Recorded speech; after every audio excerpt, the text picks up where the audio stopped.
जमीन के बदले नौकरी मामले में एक बार फिर से सीबीआई ने तेजस्वी यादव को समन भेजा है। लालू परिवार फिर से मुश्किल में है। देखिए, ये जो पूरा मामला नौकरी के बदले ज़मीन का जो मामला है, उसको उजागर करने वाले हैं श्री ललन सिंह, जो इस समय जनता दल यू के राष्ट्रीय अध्यक्ष हैं। 2008 में जब मनमोहन सिंह देश के प्रधानमंत्री थे, उस समय ललन सिंह और स्वर्गीय शरद यादव ये दोनों गए थे ज्ञापन देने मनमोहन सिंह को कि लालू यादव ने रेल मंत्री रहते हुए दर्जनों लोगों से ज़मीन लिखवा लिया नौकरी के बदले में। लेकिन चूंकि उसमें यूपीए की सरकार थी, कोई कार्रवाई नहीं हुई। और 2014 के बाद जब एनडीए की सरकार बनी तो ललन सिंह फिर एक बार सक्रिय हो गए और सारे कागजात ललन सिंह और नीतीश कुमार की पार्टी ने सीबीआई को उपलब्ध कराया, जिसके आधार पर कार्रवाई हो रही है। अब ये बात अलग है कि आज प्रधानमंत्री बनने के लिए वो लालू यादव के साथ खड़े दिखाई पड़ रहे हैं, भ्रष्टाचार के साथ समझौता कर दिया नीतीश कुमार ने। तो जो लोग कल तक कागज उपलब्ध करा रहे थे, आज वो लालू के पक्ष में खड़े दिखाई पड़ रहे हैं।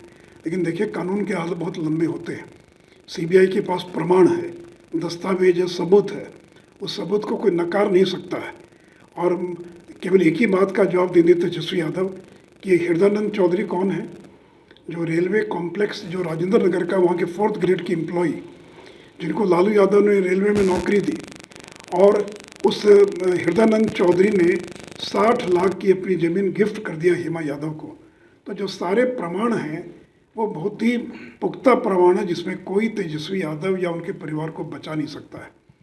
और ये जो सिंपैथी कार्ड खेल रहे हैं, तो नीतीश जी ऐलान कर दें कि भविष्य में बिहार के अंदर पुलिस ऐसे किसी घर में नहीं जाएगी जिस घर में गर्भवती महिला है या कोई बीमार है या बच्चे हैं, वैसे किसी घर में पुलिस छापा मारने नहीं जाएगी। कर दें तो निर्णय कर दें या सीआरपी सीआईपी से भी इस बात को दर्ज करा दें, तो ये सिंपैथी कार्ड चलने वाला नहीं है। कल ईडी जो भी गई, जिस मकान में गई, D1008 न्यू फ्रेंड्स कॉलोनी का मकान, 4 मंजिला मकान, पॉश कॉलोनी, दिल्ली की सबसे शानदार कॉलोनी, 100 करोड़ रुपये से ज़्यादा का मकान।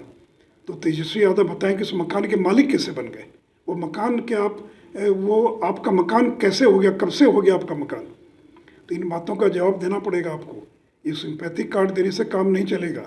जो व्यक्ति 29 साल की उम्र में 52 संपत्ति का मालिक बन गया, लोगों की पूरी ज़िंदगी गुजर जाती तो 2 मकान ही बना पाते हैं, और तेजस्वी यादव 52 संपत्ति के मालिक बन गए। तो इन बातों का जवाब देने के बजाय फंसा दिया, बदले की भावना से कार्रवाई हो रही, इसी प्रकार की बातें कहने से आपको कोई बचा नहीं पाएगा। नीतीश कुमार कह रहे हैं कि जब भी महागठबंधन की सरकार बनती है रेड शुरू हो जाता है। 2017 में ऐसा नहीं है, ऐसा नहीं है। नीतीश जी को मैं याद करा दूं कि लालू यादव पर पहला रेड तब हुआ था जब देश में प्रधानमंत्री देवेगौड़ा थे, जो लालू के समर्थन से चल रहे थे। लालू जब पहली बार जेल गए, उस समय अटल बिहारी वाजपेयी प्रधानमंत्री नहीं थे, बल्कि यूपीए की उस समय की जो सरकार थी, जिसमें कांग्रेस का भी समर्थन था, उसकी सरकार थी। और लालू यादव के घर पर ही कोई पहला रेड नहीं हो रहा है। पिछले 30 साल में 50 बार छापा रेड हो चुका है। और अगर हिम्मत है तो नीतीश कुमार ऐलान कर दें कि जिस चारा घोटाला में लालू यादव को 4 मामलों में सज़ा हो चुकी है, वो फर्जी कागजात के आधार पर उनको सज़ा हुई है। इसलिए मैं बिहार की जनता से क्षमा मांगता हूँ कि हम लोगों ने फर्जी कागज सीबीआई को उपलब्ध कराया, जिसका खामियाजा लालू यादव को भुगतना पड़ा, और लालू यादव को 4 मामले में सज़ा हो गई है। हिम्मत तो ललन सिंह ऐलान कर दें, तो पहले तो कागज उपलब्ध कराइएगा।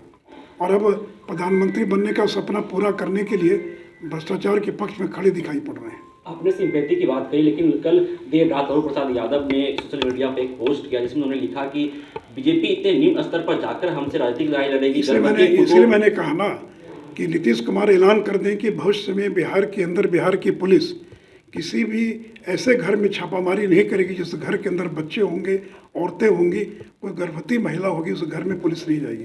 कर दें ऐलान, ऐसा कोई नियम है क्या। और पुलिस गई थी, उनसे पूछताछ करें, उनकी पत्नी से थोड़ी पूछताछ करने गई थी। तो ये झूठ सच बात बोलकर जब कुर्नी का भी बाई इलेक्शन हो रहा था, तो उसमें तेजस्वी यादव ने कहा कि पिताजी के किडनी का ट्रांसप्लांट होने वाला है, इसलिए कुर्नी में जिताइए ताकि एक मैसेज दीजिए पॉजिटिव, मेरे पिताजी मुस्कुरा सके। लेकिन जनता इस तरह की भावनात्मक चीज़ों से नहीं आती हैं। आपने गलत किया, बोया पेड़ बबूल का तो आम कहाँ से होए। आपने गलत किया तो उसका परिणाम आपको भुगतना पड़ेगा। और इसलिए आज अगर लालू परिवार की अगर ये दुर्दशा है, तो उसके लिए अगर कोई 2 व्यक्ति जिम्मेवार हैं तो वह नीतीश कुमार और ललन सिंह। आपने लालू की लीला नाम की किताब भी अपने पास रखी है, क्या है यह किताब?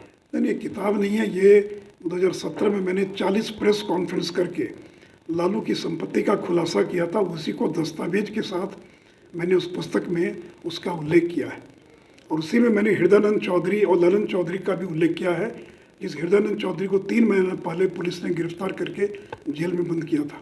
तो वही तो एक सवाल है कि एक 4th grade employee Hema Yadav को 60 लाख की ज़मीन दान में देता है, ऐसा तो यहाँ तो बाप बेटे को दान देता ही नहीं है।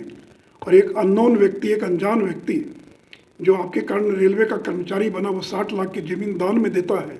और 2 साल के बाद हेमा यादव, राबड़ी देवी 60 लाख की ज़मीन को 3 करोड़ में बेच देती हैं AK info system private limited को, जिसका वो मकान था, जिस मकान में तेजस्वी यादव कल रह रहे थे, जहाँ कल ED छापा मारने गई थी।